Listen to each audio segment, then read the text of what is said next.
ফখরুল সাহেব জেনে রাখুন, পদ্মা সেতুতে একদিনে টোল আদায় হয়েছে 5 কোটি টাকা। বঙ্গবন্ধু সেতুতে একদিনে টোল আদায় হয়েছে 4 কোটি টাকা। তাহলে অসুবিধা কোথায়? কোনো হিসেবেই তো ফখরুল সাহেবের বক্তব্য মেলে না। বাস্তবে যা, তার সঙ্গে তার বক্তব্যের কোনো মিল নেই। এবারকার ঈদ যাত্রা এবং মানুষের মধ্যে একটা উল্লাস কাজ করেছে। আমি মির্জা ফখরুল সাহেবকে বলবো যে কোরবানির ঈদ, গতবার কোরবানির ঈদে কত পশু জবাই হয়েছে, এবার কত পশু জবাই হয়েছে? 3 লক্ষ বেশি প্রথম দিন। গতবারের চেয়ে 3 লক্ষ বেশি পশু জবাই হয়েছে।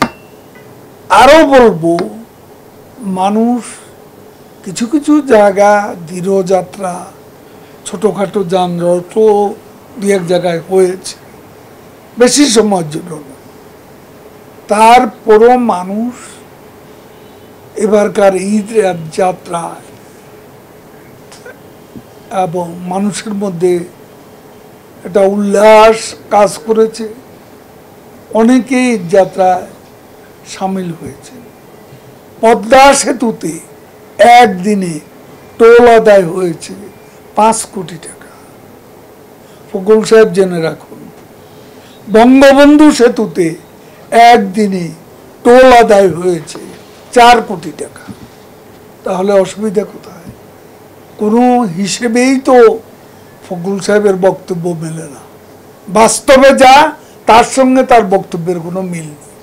এটা বিরোধিতার জন্য বিরোধিতা, সমালোচনার জন্য সমালোচনা। ঢালাইয়ে দৃঢ়তা, নির্মাণে নিশ্চয়তা, প্রিমিয়ার সিমেন্ট, ঢালাইয়ের রাজা।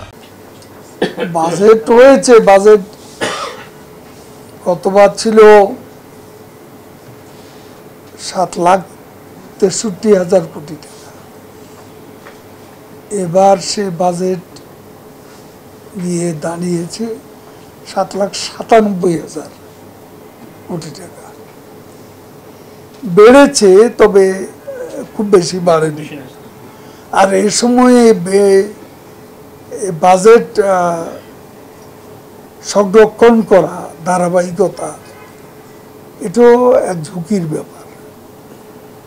কারণ বাস্তবায়নটাই হলো মূল কথা। আর সেখানে আমাদের যে